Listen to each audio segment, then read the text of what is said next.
I pretended to be unconscious in the hospital just to hear what my family really thought about me. It started 3 days after my motorcycle accident. The doctor said I was lucky to be alive.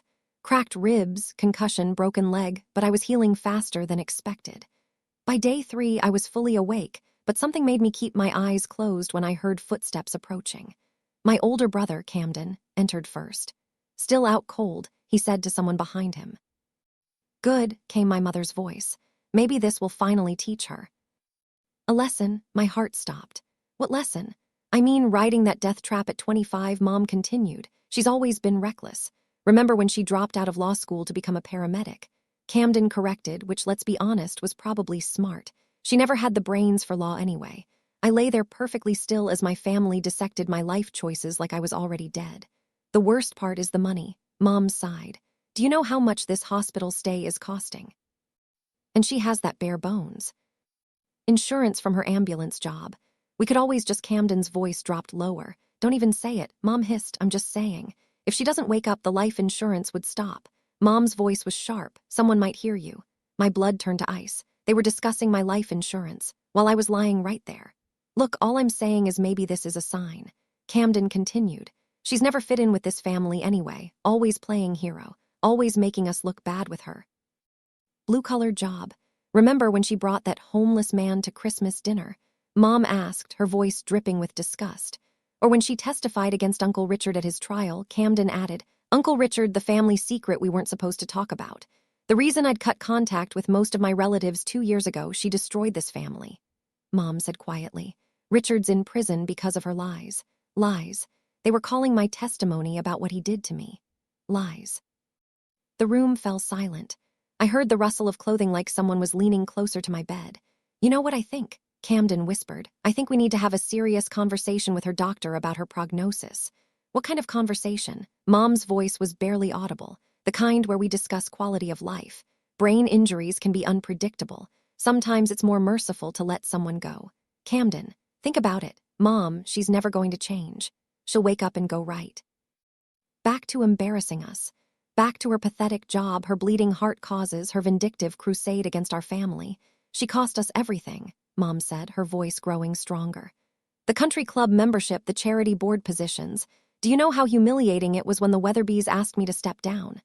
"Because of her lies about Richard," Camden agreed. "One troubled girl's fantasy destroyed a good man's reputation." Fantasy. 15 years of abuse was a fantasy to them. "If she doesn't wake up," Camden continued slowly, "the insurance money would solve a lot of problems. We could pay off the house, maybe take that European trip you've been wanting." "How much is the policy worth?" Mom asked. 200,000, plus there might be a settlement from the motorcycle company. Faulty brakes, remember? My stomach churned. The brakes weren't faulty. I'd hit black ice. "We'd have to be careful," Mom said. "Make sure everything looks natural." Of course. Grief-stricken family making the difficult decision to let their daughter go peacefully. "When should we talk to the doctor?" "Soon, before she shows more signs of improvement." I heard footsteps moving closer to my bed again. "Look at her," Camden said, his voice cold.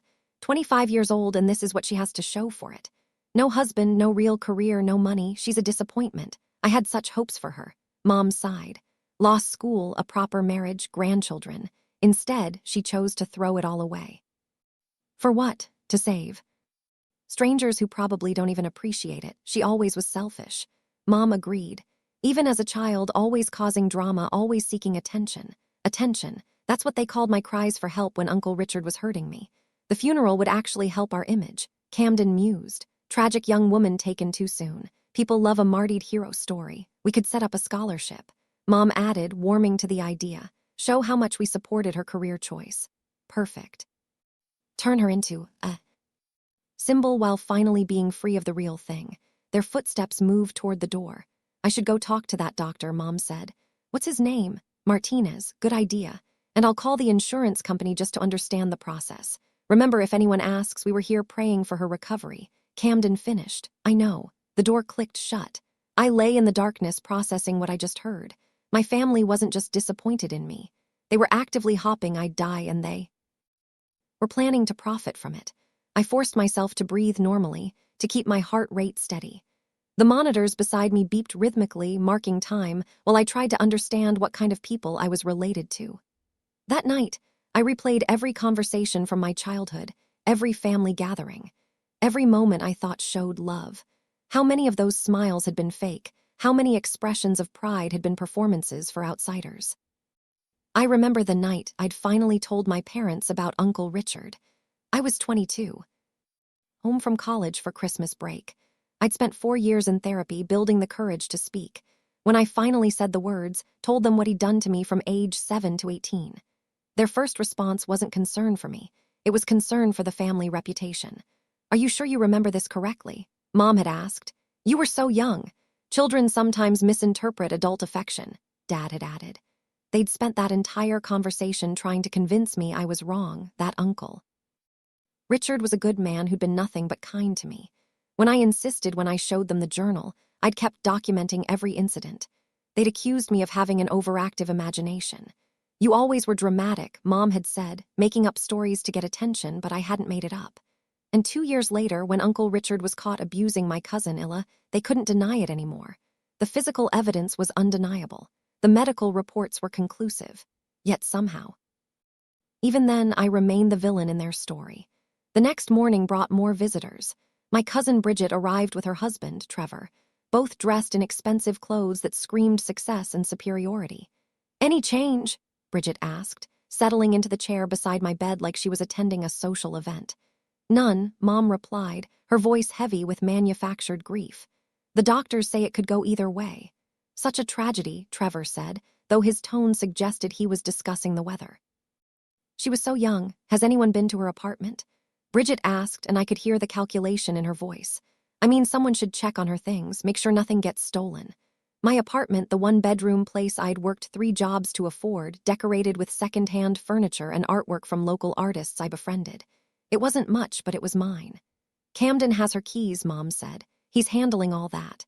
"Good thinking," Trevor said. "Does she have any valuables?" "Electronics. Jewelry, savings accounts." The audacity was breathtaking. They were cataloging my possessions while I lay supposedly unconscious 3 FT away. "Not much," Camden's voice joined the conversation as he entered the room. "Her bike was the most expensive thing she owned, and that's totaled." "What about her savings?" Bridget pressed. "Investment accounts, retirement funds." "She spent everything on that ridiculous motorcycle," Mom said with disgust, "and giving money away to every sob story that crossed her path." They were talking about my donations to the women's shelter. The homeless veteran I'd helped get back on his feet. The immigrant family whose medical bills I'd paid when their son was hit by a drunk driver. "Remember when she paid for that stranger's cancer treatment?" Bridget laughed, a sound devoid of warmth. "Thousands of dollars to someone she'd met exactly once." "Or when she gave her entire Christmas bonus to that animal rescue," Camden added, shaking his head like my generosity was a mental illness. "At least she had good life insurance," Trevor said, steering the conversation back to finances. "That shows some planning ahead." "The EMT union required it," Camden explained, though I doubt she understood what it meant for her beneficiaries. "Who are the beneficiaries?" Bridget asked, trying to sound casual but failing miserably. "Mom and I are listed as co-beneficiaries," Camden said. "She set it up when she started the job, back when she still considered us family." Before I'd testified against Uncle Richard, before I'd learned that truth was less important to them than reputation. "That's fortunate," Trevor said, the word hitting me like a physical blow. "At least something good can come from this tragedy. Fortunate. My potential death was fortunate to them. They stayed for another hour, their conversation drifting between fake concern for my condition and very real interest in my financial situation. They discussed funeral arrangements, memorial services, and how to present my life story in the most flattering light possible for them. Not once did anyone mention missing me. No one shared a fond memory. No one expressed hope for my recovery. They talked about me like I was already dead, like I was a problem finally being solved. When they finally left, I heard Mom whisper to Camden in the hallway, "Have you talked to Dr. Martinez yet?" "This afternoon," he replied. "I'm going to ask about her realistic prognosis and our options." "Our options, not my options, theirs." That afternoon, Dr. Martinez entered with Camden, and I immediately sensed the tension between them. I'd liked Dr. Martinez during my conscious interactions. He seemed genuine, competent, and caring. I hoped he wouldn't be swayed by whatever manipulation Camden was planning. "Doctor, I need to ask some difficult questions," Camden began, his voice heavy with fake emotion that made my skin crawl. Of course, what can I help you with? My sister's always been troubled. Mental health issues, risky behavior, poor decision-making. Is it possible that even if she wakes up, she might not be the same person? I felt sick. Camden was laying groundwork to question my mental competency, setting up a narrative that would justify whatever they were planning. Brain injuries can certainly affect personality and cognitive function, Dr. Martinez said carefully. But your sister's scans look very promising. I expect a full recovery, but you can't be certain. Medicine isn't about certainties, Mr. Thornfield. It's about probabilities. And the probability is that your sister will make a complete recovery. What if we're not comfortable with those odds? Camden asked, and the casual way he said it made my blood run cold. There was a long pause. I could almost hear Dr. Martinez processing the implications of the question. I'm not sure I understand what you're asking, he said slowly. I'm asking about our options as her family. If we feel that the quality of life she might have isn't acceptable, another pause. This one felt dangerous. Mr. Thornfield, are you asking about withdrawing life support? I'm asking about all our options. Your sister isn't on life support. She's breathing on her own. Her vitals are stable and her brain function is normal. There's nothing to withdraw. But if her condition deteriorated, there's no indication that it will. In fact, I expect her to regain consciousness within the next day or two. I could feel Camden's frustration radiating across the room like heat. Doctor, you don't understand. My sister has a history of making poor choices, reckless behavior. She caused significant trauma to our family with false accusations against a relative. If she wakes up, she might continue down that destructive path. False accusations. 15 years of documented abuse were false accusations. Mr. Thornfield, my job is to treat medical conditions, not to make judgments about patients' life choices. Your sister is recovering well from her injuries. That's all that matters to me. Even if she's a danger to herself and others. Has she been declared mentally incompetent by a court? No. But then she has the same rights as any adult patient. I'm going to check on her now. I'll ask you to step outside. Camden's footsteps retreated reluctantly, and I could hear his anger in the heavy way his shoes hit the floor. Dr. Martinez approached my bed, and I felt safer with him there. Your vitals are excellent, he said, making notes on his chart. Heart rate, blood pressure, brain activity. Everything looks normal for someone in your condition. He leaned closer and lowered his voice to barely above a whisper. I know you can hear me. Your brother's questions were inappropriate, and I want you to know that no one will make medical decisions for you without your consent. When you're ready to wake up, just open your eyes. My heart rate spiked on the monitor, betraying my consciousness. That's what I thought. He said quietly, take your time. I'll be here when you're ready. He left, and I lay there processing what had just happened. Dr. Martinez knew I was conscious. He was protecting me. But for how long? And what would Camden do when he realized his plan wasn't working? That evening brought a parade of family members I hadn't seen since Uncle Richard's trial. They'd all cut contact with me after the conviction, choosing to side with an abuser rather than admit they'd failed to protect a child. My Aunt Dolores arrived first, her designer purse clutched like a weapon, her face arranged in an expression of theatrical grief. Such a tragedy, she sighed dramatically, taking the chair closest to my bed. She had so much potential, wasted potential, Uncle Paul corrected as he joined her. But maybe this is God's way of giving her peace. Peace from what? Mom asked. Though I suspected she already knew the answer from her demons, from the lies she told, from the guilt of destroying our family. They thought I felt guilty. They thought I was tormented by telling the truth. About Uncle Richard. Richard always said she'd been troubled since childhood. Dolores continued, her voice gaining strength as she warmed to her narrative, making up stories, seeking attention. He tried to help her, spent so much time with her, trying to be a positive influence.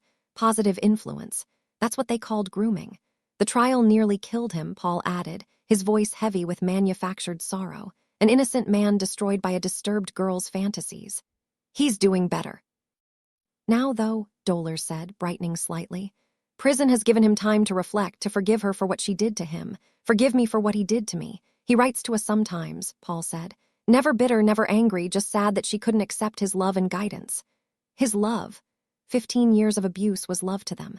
Maybe if she doesn't wake up, it's for the best, Paul mused, his voice taking on a philosophical tone. She can't cause any more damage, and Richard could finally have peace, Dolores agreed. Poor man has suffered enough. They stayed for 2 hours, taking turns sharing their revisionist history of my relationship with Uncle Richard. In their version, he was a misunderstood saint who tried to help a troubled child. I was a vindictive liar who destroyed an innocent man out of spite. The most disturbing part was how convinced they seemed of their own story. It wasn't deliberate deception. They genuinely rewritten history in their minds, too. Avoid confronting their own failure to protect me. When they finally left, I heard Paul tell Camden in the hallway, "If you need character witnesses about her mental state, we're happy to help." Character witnesses. They were building a case against my competency. The next day brought my father. I hadn't seen him since the trial where he'd sat in the back row with his arms crossed, stone-faced throughout my testimony. When the guilty verdict was read, he'd walked out without acknowledging me. Now. He sat beside my bed, and for a moment, just a moment, I hoped he might be different from the others. Maybe time had given him perspective. Maybe he'd realized what Uncle Richard had really done to me. "I don't know if you can hear me," he said quietly, his voice rough with what sounded like genuine emotion. "But I need to say something." My heart monitor betrayed my attention, beeping slightly faster. "Your mother thinks I should let you go. Camden thinks it would be mercy. Maybe there." Right, the hope died in my chest like a snuffed candle. "You broke this family apart," he continued, his voice gaining strength. "My brother is in prison because of you. My wife can't show her face at church. My son has to explain to his colleagues why his sister destroyed our reputation. But I know why you did it. You were always jealous of Richard. He was successful, respected, accomplished, everything you weren't. So you decided to bring him down, jealous of my abuser, the man who'd stolen my childhood was someone I was supposedly envious of. The worst part is that people believed you. A court believed you, but I know my brother. He's a good man who made one mistake. A mistake, not mistakes. Not a pattern of abuse spanning over a decade. One mistake. He trusted you." Dad continued, "Tried to be a father figure when you needed guidance, and you repaid his kindness by destroying his life. Father figure, the irony was suffocating. If you wake up, nothing changes. You'll still be the same vindictive, attention-seeking girl who destroyed our family for your 5 minutes of fame in court. 5 minutes of fame. 4 days of testimony about 15 years of abuse was fame seeking to him. Maybe it's better if you don't wake up," he said, standing to leave. "Maybe everyone would be happier." He paused at the door, then returned to my bedside. "I've already signed the papers Camden prepared. If your condition deteriorates, we won't keep you alive artificially. It's what's best for everyone." Papers. They prepared legal documents to ensure my death. "I should hate you for what you did to Richard," he said, his voice dropping to a whisper. "But you're still my daughter, so I'll just hope you find peace." After he left, I lay there trying to process the depth of their betrayal. My own father, the man who was supposed to protect me, had chosen my abuser over me. Not only did he refuse to believe what Uncle Richard had done, he was actively facilitating my death. The realization hit me like a physical blow. I was completely alone. Every person who was supposed to love me unconditionally had conditions, and I'd failed to meet them by refusing to be silent about my abuse. That night, a new voice entered my room. Female professional with the crisp confidence of someone accustomed to handling delicate situations. "Mrs. Thornfield, I'm attorney Patricia Walsh. You called about your daughter's situation." An attorney. They'd hired legal counsel to help them kill me. "Yes," Mom replied. Settling into the visitor's chair. "We need to understand our options regarding our daughter's care. I've reviewed the medical records you provided. Your daughter's condition is stable, correct? For now, but brain injuries are unpredictable. The doctors say there could be complications." That was a lie. Dr. Martinez had said I was recovering well, and you mentioned concerns about her mental competency.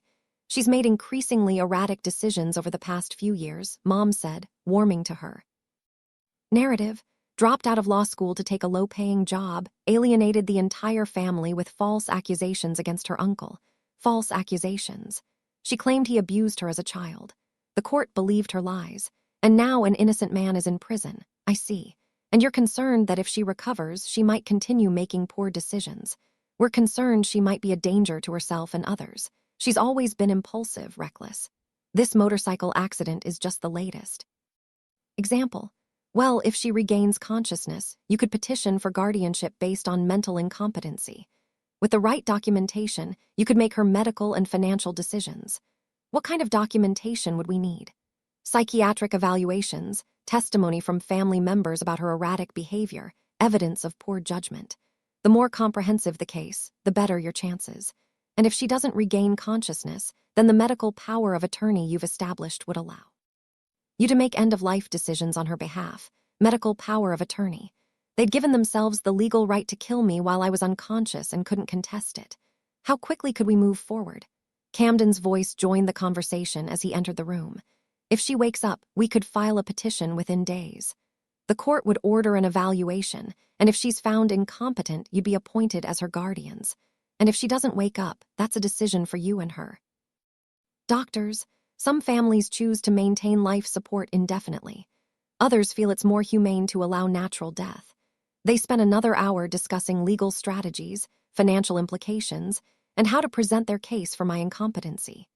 Attorney Walsh explained how to document my erratic behavior, which family members would make the best witnesses, and what kind of psychiatric evaluation would support their claims. When they finished, I understood the full scope of their plan. If I woke up, they'd have me declared incompetent and control every aspect of my life. If I didn't wake up, they'd let me die and collect the insurance money. Either way, they eliminated the problem I represented. But they'd made one crucial mistake. They assumed I was helpless, that I had no agency in my own fate. They were about to learn otherwise. The next morning, Dr. Martinez returned alone for his rounds. As soon as he entered the room, I could sense his tension. "I know you're awake," he said quietly, checking to make sure the door was closed, and I know what your family is planning. We need to talk. I opened my eyes slowly, blinking in the fluorescent light that suddenly seemed too bright. "How long have you known?" I whispered, my voice from days of silence since yesterday. "Your heart rate spikes every time they say something disturbing. Your brain scans show normal activity patterns. You're physically capable of consciousness." I struggled to sit up, my body stiff and weak from days of lying motionless. "They're trying to kill me," I said, the words feeling surreal even as I spoke them. "I know, and legally they might be able to do it. They've filed paperwork establishing medical power of attorney. How is that possible? I never gave them that authority. They claimed you were incapacitated and had no advance directives. Without anyone to contest it, the court granted their emergency petition. But I'm conscious now." "Yes, but they could argue that your brain injury has affected your judgment. With the right psychiatric evaluation and family testimony, they could have you declared incompetent. So, what are my options?" Dr. Martinez pulled a chair close to my bed, his expression grave. "Limited but not non-existent. Tell me about this uncle." They mentioned the one in prison. So I told him everything about Uncle Richard moving in with us when I was 7 after his messy divorce left him temporarily homeless. About how my parents welcomed him with open arms, grateful for the help with child care while they worked long hours building their careers. About how his help quickly turned into something much darker. "It started as games," I said, the words feeling like broken glass in my throat. "Special games that were our secret." He said I was mature for my age, that I could handle grown-up activities other kids couldn't. Dr. Martinez listened without judgment, occasionally taking notes. By the time I was 10, the games had escalated. He convinced me it was normal, that all uncles did this with their nieces. When I got uncomfortable, he'd remind me how much my parents depended on him, how devastated they'd be if I caused problems. "Did you ever try to tell anyone?" "Once when I was 12, I tried to tell my mom. She was getting ready for work, rushing around the kitchen, and I said that Uncle Richard made me uncomfortable." "What did she say?" "She said I was being dramatic, that Uncle Richard was family, that he loved me and would never hurt me. She said I should be grateful to have such a caring uncle." Dr. Martinez shook his head in disgust. The abuse continued until I left for college at 18. Even then, he'd find ways to corner me during holiday visits. It wasn't until I was 22 and in therapy that I understood what had really happened to me. "What made you finally report it?" "My cousin Illa, she was 7, the same age I was when it started. I noticed him paying her the same kind of special attention.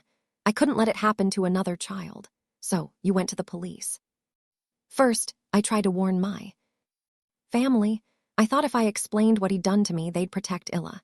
But they accused me of being jealous, vindictive, attention-seeking. They said I was making up stories to hurt Uncle Richard because I'd always resented his success. That must have been devastating. It was, but I couldn't let Illa suffer what I'd suffered. So I went to the police alone and they believed you. Eventually, the detective was experienced with sexual abuse cases. She knew what to look for, what questions to ask. When they examined Illa, they found evidence that confirmed my worst fears. He was already abusing her. Yes, for months, and there were others. Girls from his neighborhood, his ex-wife's daughter from her first marriage. The investigation uncovered a pattern going back 20 years. Dr. Martinez was quiet for a long moment, processing the information. Your family still doesn't believe you. They believe what's convenient. Admitting he's guilty would mean admitting they failed to protect. Me, it's easier to believe I'm lying. What do you want to do now? I want to disappear. I want them to think I died. That's complicated and illegal, more illegal than conspiracy to commit murder. Point taken. But faking a death involves falsifying medical records, insurance, fraud, potential federal charges. What if we don't fake it? What if we just let them make their choice? Dr. Martinez raised an eyebrow. I don't follow. They want to withdraw life support, right? What if we give them the opportunity? What if I have a medical emergency that requires life support and then they make the decision to let me die? You're not on life support, but I could be temporarily a complication that requires intubation. Then when they choose to let me die, we document everything.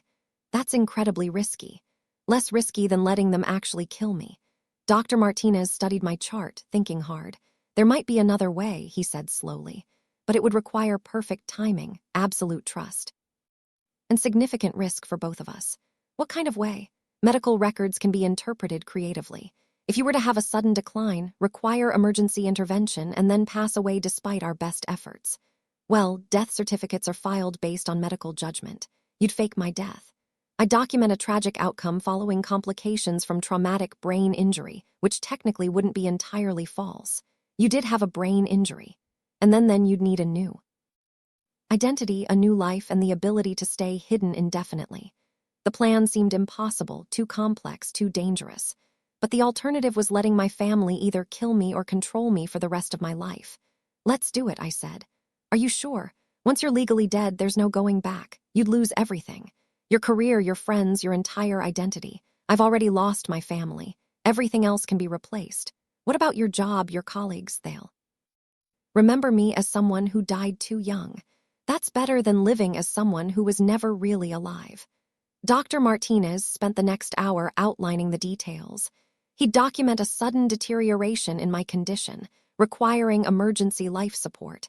My family would be called in to make the decision about continuing care. When they chose to let me die, he'd document my passing and arrange for my body to be transferred to a specific funeral home with connections to witness protection services. This will end my career if we're caught, he warned. The medical board would revoke my license. I could face criminal charges. Why are you willing to risk it? Because I've seen what families like yours do to survivors. Because I took an oath to do no harm, and letting them kill you would violate that oath. And because sometimes the system fails people who deserve better. What do you need from me? Complete trust. When the time comes, you'll need to stop breathing on your own. You'll need to let the machines show cardiac arrest while staying conscious enough to hear what they say. How long will I need to hold my breath? Not long, maybe 30 seconds, but it has to be convincing. What if something goes wrong? Then we improvise, but I'll be monitoring everything. I won't let anything happen to you. 2 days later, Dr. Martinez called my family with urgent news. I'd taken a sudden turn for the worse. Brain swelling had increased dramatically, requiring emergency intubation to protect my airway. They needed to come immediately. When they arrived, I was connected to a ventilator, heavily sedated according to my chart, but actually fully conscious. Dr. Martinez had coached me extensively on the procedure. How to stay perfectly still, how to let the machine breathe for me, how to remain unresponsive to stimulation. What happened? Mom asked, and I could hear the carefully controlled excitement in her voice. The brain swelling increased suddenly overnight. Dr. Martinez explained gravely. We had to intubate to protect her airway. She's in a medically-induced coma now. What's the prognosis? Camden asked, trying to sound concerned but failing to hide his anticipation. Guarded. The increased pressure has affected vital brain structures. Even if we can reduce the swelling, there may be permanent damage. What kind of damage? Mom pressed. Cognitive impairment, personality changes, loss of motor function. She might never be the same person she was. I could practically hear their relief. What are our options? Camden asked. We can continue aggressive treatment and hope the swelling responds to medication. Or Dr. Martinez paused dramatically. Or what? Mom prompted eagerly. Given her prognosis and the likelihood of severe impairment, some families choose to withdraw life support and allow natural death to occur. Is that what you'd recommend? Camden asked. I can't make that decision for you. I can only provide information about her likely outcomes and respect whatever choice you make as her family. They asked to speak privately. Through my closed eyelids, I could sense them huddling together near the window, whispering urgent consultations about my fate.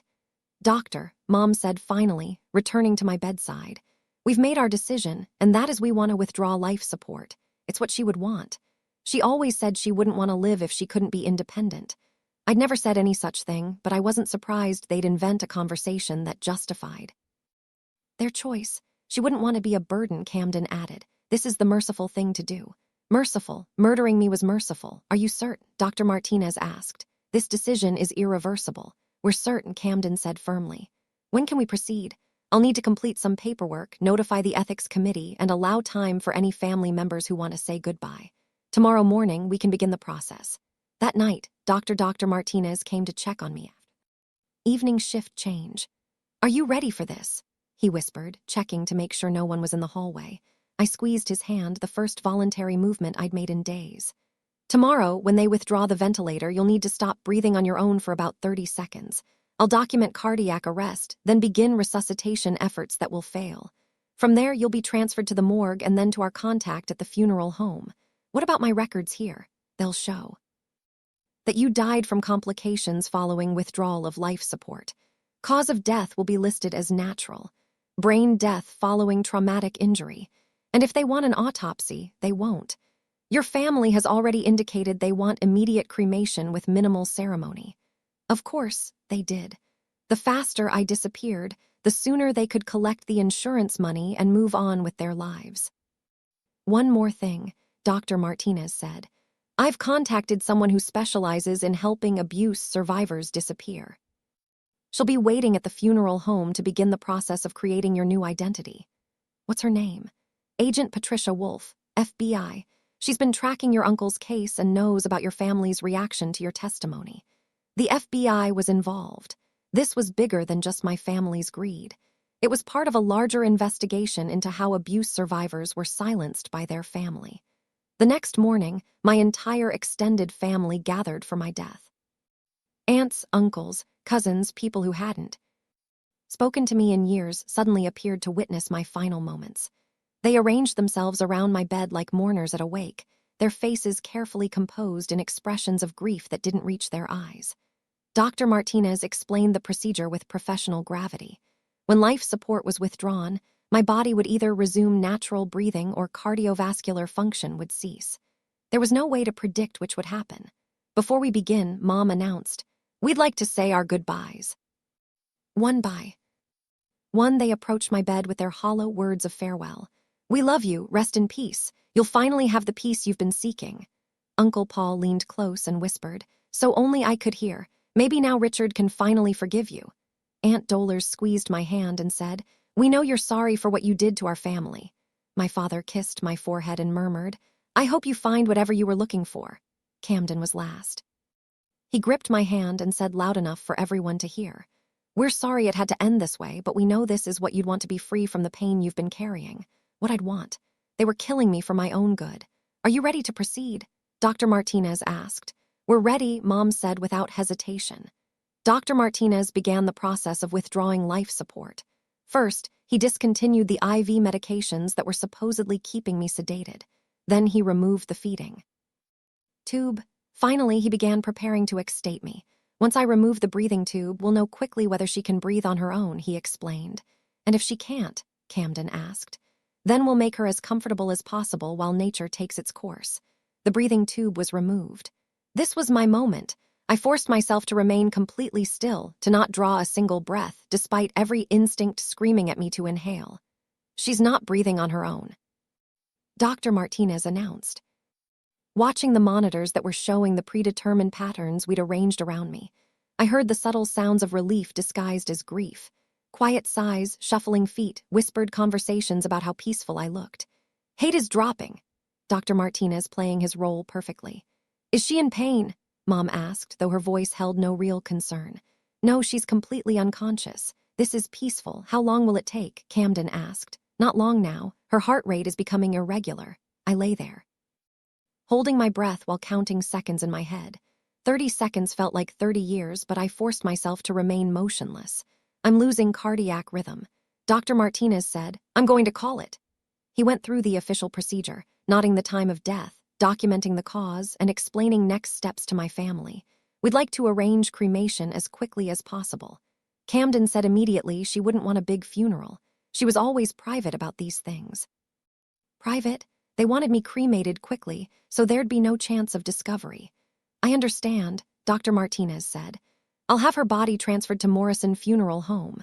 They can handle all the arrangements discreetly. Morrison Funeral Home, the facility Dr. Martinez had arranged to facilitate my disappearance. For the next hour, I lay perfectly still while my family discussed funeral logistics around my corpse. They planned a small memorial service, chose the cheapest cremation package, and drafted a brief obituary. That focused more on their grief than my life. The life insurance company will need a death certificate, Camden mentioned to Dr. Martinez. I'll have that filed within 24 hours, he replied professionally. When they finally left to begin making arrangements, Dr. Martinez waited another hour before approaching my bed. They're gone, he whispered.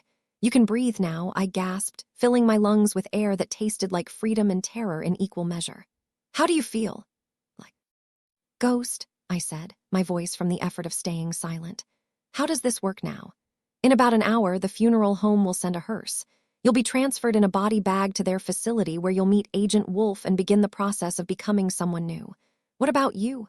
Won't they investigate when they realize the death certificate was falsified? The beauty of this plan is that technically I never falsified anything. You did stop breathing, your heart did stop, and you were pronounced dead based on the observable evidence. If questions arise later, I'll say there was a communication error about the timing of your recovery. That seems like a thin defense. It's better than the alternative. And Agent Wolf assures me that your family's actions are already under federal investigation. Once that becomes public, any questions about your death will be overshadowed by the criminal charges they'll be facing. They're really going to be arrested. Insurance fraud, conspiracy to commit murder, abuse of medical power of attorney. The FBI has been building a case since they filed that insurance claim before you were even declared dead. An hour later, I was wheeled out of the hospital in a body bag, loaded into a hearse, and transported to Morrison Funeral Home. The irony wasn't lost on me. I was being born again in a place designed for endings.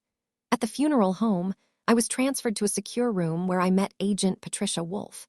She was younger than I'd expected, with kind eyes and a firm handshake that immediately put me at ease. Dr. Martinez contacted us about your situation, she explained. We've been investigating your family's activities since they filed the insurance claim. They filed it before I was actually dead. Camden submitted the paperwork and supporting documentation the same day they made the decision to withdraw life support. That's insurance fraud, conspiracy, and attempted murder. What happens now? Now we build a case while keeping you safe. Your family believes you're dead, which gives us time to gather evidence and prepare for prosecution. Agent Wolf explained that I'd be placed in a form of federal witness protection while they completed their investigation. I'd receive a new identity complete with social security number, birth certificate, and medical records that documented my recovery from a different accident in a different state. What about my life here, my job, my friends? They'll mourn your loss and remember you fondly. It's not ideal, but it's safer than the alternative. For the next 6 months, I lived in a safe house in Colorado, working with federal prosecutors to build the case against my family. I testified before grand juries, provided detailed accounts of their conversations and plans, and helped establish the timeline of their conspiracy. The FBI had also been recording their phone calls and monitoring their financial activities. Camden had been researching the insurance claim process weeks before my accident. Mom had been consulting with financial advisors about investing large sum of money. They'd even met with travel agents about that European vacation they'd mentioned. They'd been planning to profit from my death before I was even injured. The case attracted national media attention when the arrests were made. Family plots, daughter's death for insurance money, abuse survivor outsmarts murderous relatives, the woman who had to die to live. Camden was sentenced to 18 years for conspiracy to commit murder and insurance fraud. Mom received 15 years. The other family members who participated received sentences ranging from 5 to 10 years, depending on their level of involvement. Uncle Richard's parole was denied again, with my case cited as evidence of his continued danger to family members and the ongoing impact of his crimes. Dr. Martinez faced a medical board investigation, but was ultimately cleared of all charges. The board ruled that his actions were justified given the credible threat to patient safety, and he was commended for his courage in protecting a vulnerable patient. 2 years after my death, I testified at Uncle Richard's third parole hearing via secure video link. The parole board was shown evidence of my family's conspiracy and my continued need for federal protection. His parole was denied for another 5 years. I now live under the legal identity of Sage Miller in Oregon, working as a paramedic in a rural county where my skills are desperately needed. I've completed additional training under my new identity and earned certifications that allow me to serve as a flight medic for the region's helicopter rescue service. My new colleagues know me as someone who transferred from Colorado after a difficult divorce. They don't know about my past, but they know me as someone who fights fiercely for patients, especially those who are vulnerable or voiceless. The work is demanding but fulfilling. Every life I save feels like proof that I made the right choice, that surviving was worth the cost of everything I left behind. Sometimes I get letters forwarded through the FBI from distant relatives who claim they always suspected something was wrong and want to reconnect now that the truth has come out. Some offer apologies for their role in ostracizing me. Others claim they were manipulated by the family members who are now in prison. I read these letters carefully, then file them away unanswered. Because the most important lesson I learned during those days in that hospital bed is that family isn't defined by blood or genetics. It's defined by the people who show up when you need them, who believe you when you tell difficult truths, and who protect you even when it costs them something precious. Dr. Martinez still checks in through secure channels, updating me on his continued work with abuse survivors and the protocols he's developed for identifying families who pose threats to vulnerable patients. Agent Wolf has become a genuine friend, someone who understands the complexity of survivor guilt and the ongoing challenge of building a new identity. While processing old trauma, my new EMT partner, Quinn, doesn't know about my past, but has become the kind of friend I never had growing up. Someone who values honesty, courage, and genuine kindness over social status or family reputation. Last year, I helped save a teenage girl who'd been sexually abused by her stepfather. When her family tried to pressure her to recant her statement, tried to convince her to keep it in the family to avoid scandal, I made sure she had advocates who believed her. I made sure she had what I'd never had: adults who prioritized her safety over their own comfort. The hardest part of my new life isn't the isolation or the false identity or even the knowledge that I can never return to who I used to be. It's accepting that the people who were supposed to love me unconditionally were willing to kill me for money and convenience. But from that devastating truth came an unexpected gift: the absolute certainty that I'm stronger than I ever imagined. Strong enough to fake my own death, outsmart people who thought I was helpless, and rebuild my entire existence from nothing. Strong enough to save others. Every emergency call I respond to. Every patient I help stabilize. Every family I comfort in their worst moments is proof that sometimes the best revenge against people who tried to destroy you is simply refusing to stay destroyed. My family thought they were eliminating a problem. Instead, they created someone truly unstoppable. Someone who learned that the most powerful thing you can do when people want you gone is to choose exactly how you disappear and exactly when you return. Even if returning means becoming someone entirely new, the woman they tried to kill is gone forever. But the woman who took her place is everything they never expected. Someone with nothing left to lose and everything to fight for. Someone who discovered that sometimes you have to lose everything to find out who you really are. And sometimes the person you really are is someone worth dying for. Someone worth living for. Someone worth becoming.